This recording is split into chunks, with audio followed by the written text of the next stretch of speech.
Oke, masih bersama dengan saya Ignatius Aryono, dosen program studi akuntansi Universitas Sanata Dharma Yogyakarta. Ini video yang ketiga dari materi Sistem Informasi Manajemen chapter yang kedua. Dan kali ini saya masih berada di learning objective yang kedua ya, mengenai bagaimana sistem dapat digunakan di perusahaan, terus seperti apa seperti apa sih sistem yang bisa meningkatkan kinerja atau performa dari suatu organisasi. Nah, kali ini yang mau saya sampaikan itu adalah terkait dengan konsep sistem for ranking di enterprise. Jadi, kali ini yang akan saya bahas lebih kepada bahwa sistem yang ada di perusahaan sekarang ini, sebagaimana tadi sempat saya bahas di awal video yang kedua, itu sudah mampu menghubungkan antar departemen dalam suatu perusahaan, bahkan juga bisa menghubungkan dengan perusahaan yang lain. Nah, maka sekarang muncul konsep yang namanya enterprise application. Apa sih sebenarnya enterprise application itu? Enterprise applications, which are systems that span functional areas, focus on executing business process across the firm and include all levels of management. Jadi, yang namanya enterprise application itu adalah suatu sistem ya, yang menjangkau seluruh departemen dalam perusahaan, ya, berfokus pada pelaksanaan proses bisnis lintas departemen, ya, dan juga menjangkau seluruh level manajerial. Jadi kalau misalnya teman-teman sering mendengar istilah ERP atau SAP, nah itu sebenarnya contoh enterprise application, di mana di dalam sistem itu seluruh proses bisnis perusahaan lintas departemen itu dapat dikelola dengan baik dengan sistem SAP tersebut. Dan ini sistem ini sifatnya integrated, artinya di dalam sistem itu terdapat modul-modul yang saling terkait satu sama lain, yang terintegrasi satu sama lain, sehingga nanti perusahaan dapat memantau seluruh proses bisnisnya itu dengan lebih baik. Nah, maka lanjutnya ke sini ya. Enterprise applications help business become more flexible and productive by coordinating their business processes more closely and integrating groups of processes. So they focus on efficient management of resources and customer service. Jadi seperti tadi yang saya sampaikan, dengan adanya enterprise application ini, manajemen bisa menjadi lebih efektif dalam mengelola, lebih efisien dalam mengelola sumber daya yang mereka miliki. Kenapa? Karena dengan adanya enterprise application, maka seluruh proses bisnis dapat terkoordinasikan dengan lebih terkelola dengan baik lah istilahnya. Nah, ini konsep dasarnya ya, bagaimana suatu sistem enterprise application itu dibuat ya. Jadi kalau tadi disebutkan sistem yang terintegrasi ya karena seluruh proses bisnis itu apa namanya? Terkoneksi satu sama lain ya. Contoh misalnya ketika perusahaan akan berinteraksi dengan pemasoknya, bicara tentang supply chain management system, ya, ketika perusahaan mau membeli bahan baku dari pemasok, ya, kemudian bahan baku itu datang, diolah, diproduksi, kemudian menjadi barang jadi, dikirim ke pelanggan. Nah, ini sudah terintegrasi satu sama lain di dalam enterprise application itu, sehingga manajemen nanti bisa langsung semakin fokus dengan apa yang akan dengan keputusan bisnis apa yang akan mereka ambil. Dan kalau dilihat ya, tadi saya mengatakan dalam enterprise application itu biasanya ada berbagai macam modul. Nah, ini contoh modulnya. Sales and marketing, manufacturing and production, finance and accounting, human resources.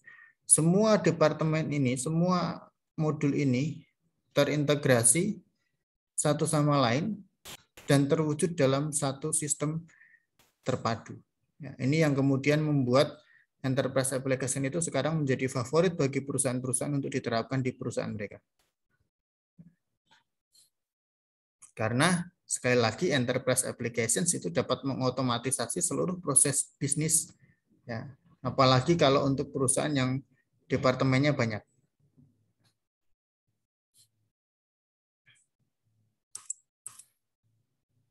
Nah, kemudian sistem yang menghubungkan perusahaan itu juga ada yang kita sebut sebagai intranet dan extranet. Ya. Intranet apa? Intranet itu adalah website internal perusahaan yang hanya bisa diakses oleh karyawan.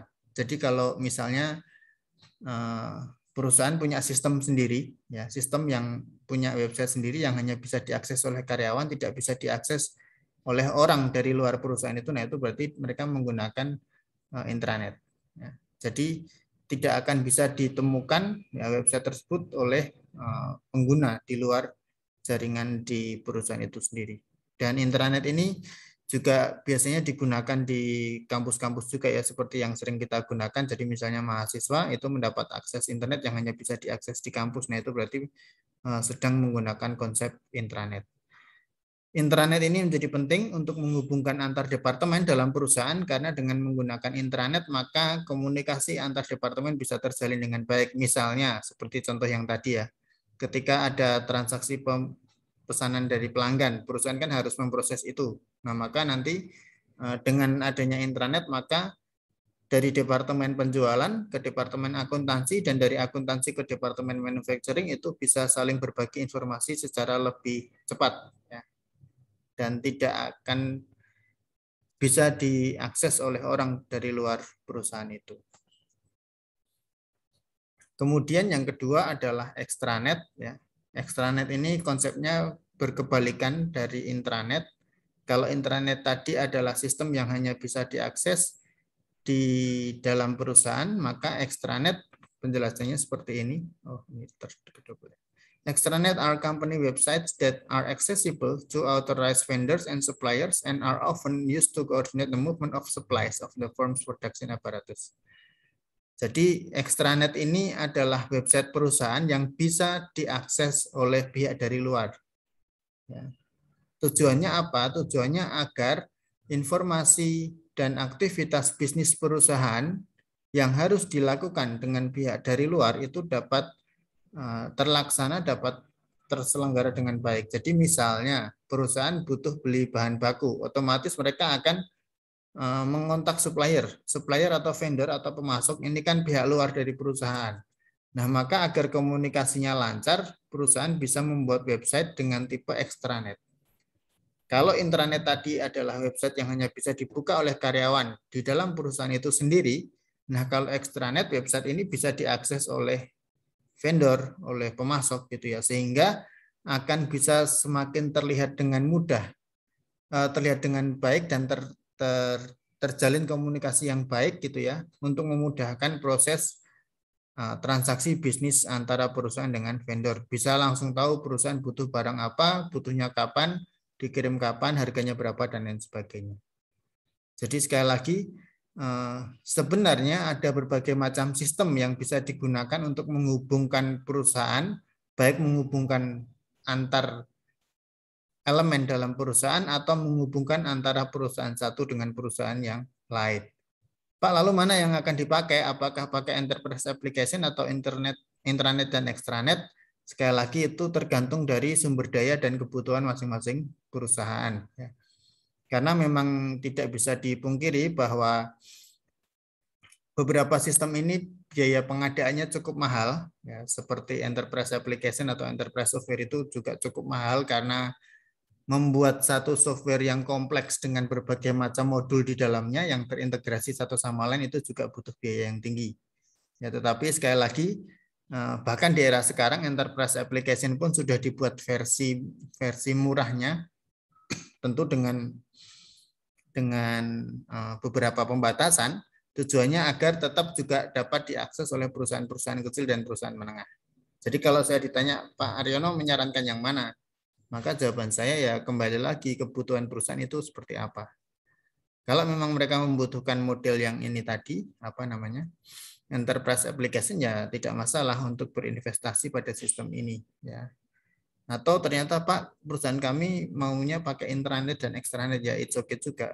Ya, atau kombinasi keduanya jika memang memungkinkan.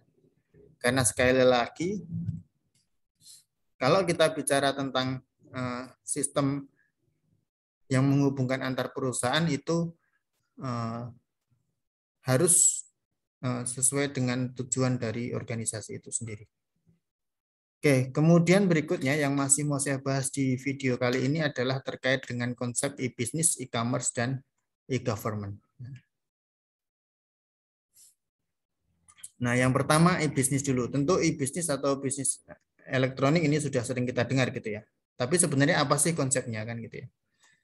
E-business refers to the use of digital technology and the internet to execute the major business process in the enterprise. Jadi kalau teman-teman mendengar kata elektronik bisnis atau e-business itu adalah konsep penggunaan teknologi digital dan penggunaan internet untuk memfasilitasi terselenggaranya proses bisnis dalam perusahaan.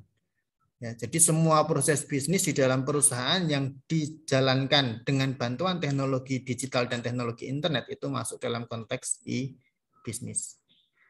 Kalau e-commerce itu bagaimana Pak? Nah, e-commerce itu sebenarnya adalah bagian dari e-business itu sendiri. Nah, kenapa? Karena kan kalau tadi di video yang pertama kita melihat bahwa proses bisnis di perusahaan itu salah satunya adalah penjualan barang ke konsumen, di mana ini konteks commerce gitu ya, perniagaan, perdagangan, maka perdagangan elektronik itu merupakan bagian dari bisnis elektronik. E-commerce adalah bagian dari e-business. Lalu apa sih sebenarnya konsep e-commerce itu sendiri? E-commerce is the part of e-business that deals with the buying and selling of goods and services over the internet. Ya, jadi e-commerce itu ya bagian dari e-business yang berkaitan dengan aktivitas pembelian dan penjualan barang dan jasa melalui internet karena ada e di depan ini. Ya. Jadi e di depan ini memang biasanya itu merepresentasikan semua aktivitas yang termediasi, yang terselenggara dengan bantuan internet. Jadi jangan kebalik ya, yang benar adalah e-commerce itu bagian dari e-business, bukan sebaliknya. Nah, konsep lainnya ya yang disampaikan oleh Lauden adalah it also encompasses activities supporting those market transactions such as advertising, marketing, customer support, security, delivery, and payment. Jadi ternyata aktivitas e-commerce itu tidak hanya berhenti pada konsep jual beli barang dan jasa lewat internet gitu kan. Tidak hanya sekedar kita beli barang lewat internet itu e-commerce, tetapi juga mencakup hal-hal lainnya, aktivitas pendukung lainnya seperti transaksi, kemudian pembayaran, customer support ya. Jadi kalau teman-teman komplain barang yang dibeli dari loka pasar atau dari marketplace, nah itu sebenarnya ketika ada fungsi customer support di sana itu masuk dalam bagian e-commerce. Iklan, pemasaran, ya, keamanan, kemudian delivery ya, distribusinya, pengiriman barangnya itu juga merupakan bagian dari e-commerce. Jadi kalau kita amati di sini, memang e-commerce itu konteksnya lengkap sekali, ya, komprehensif ya, untuk bicara tentang aktivitas perniagaan melalui internet. Maka ini kalau teman-teman, sebenarnya teman-teman sudah bisa mengamati ya, karena kan saya yakin hobi berbelanja itu semakin meningkat di era sekarang, apalagi semakin mudah belanja lewat internet, maka bisa diamati itu.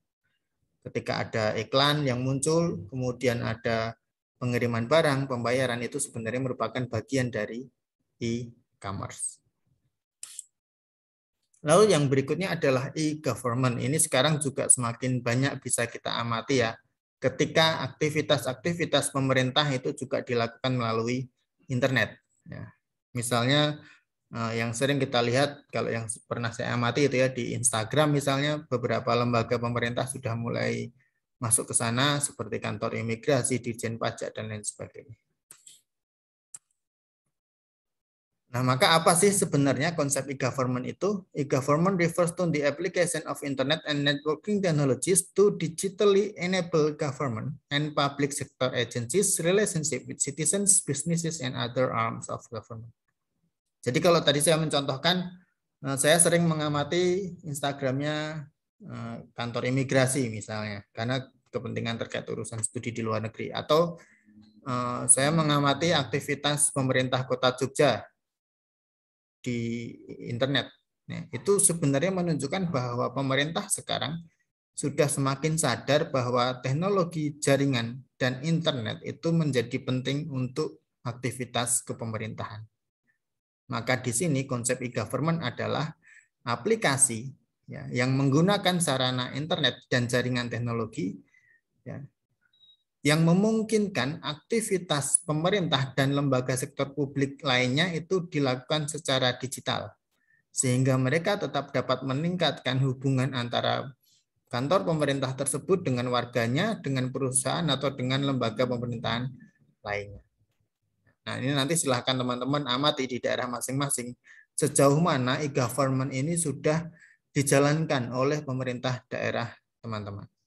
Kalau dari pemerintah pusat juga kita pasti sudah sering melihat gitu ya, bagaimana beberapa lembaga pemerintah pusat itu mulai masuk ke dunia teknologi internet gitu kan, masuk punya website resmi sendiri, masuk ke Instagram, sosial media lainnya, Twitter, dan lain sebagainya. Tujuannya sekali lagi adalah agar aktivitas kepemerintahan itu tetap dapat dilakukan ya secara digital dan semakin meningkatkan hubungan antara pemerintah dengan stakeholder lain, termasuk terutama dengan kita sebagai warganya kan gitu. Nah, ini yang bisa saya sampaikan untuk rangkaian video yang kedua yang terkait dengan tujuan pembelajaran kedua mengenai sistem yang biasanya digunakan di perusahaan. Harapan saya semoga video ini dapat semakin membuka wawasan kita semua bahwa ternyata memang di dalam perusahaan termasuk di dalam lembaga pemerintahan pun ya, sistem teknologi dan internet itu sudah semakin mulai sering digunakan juga untuk memperlancar aktivitas atau proses bisnis mereka. Terima kasih bagi yang sudah menyimak. Setelah ini masih ada video berikutnya lagi dari tujuan pembelajaran yang ketiga. Maka sampai bertemu di video berikutnya.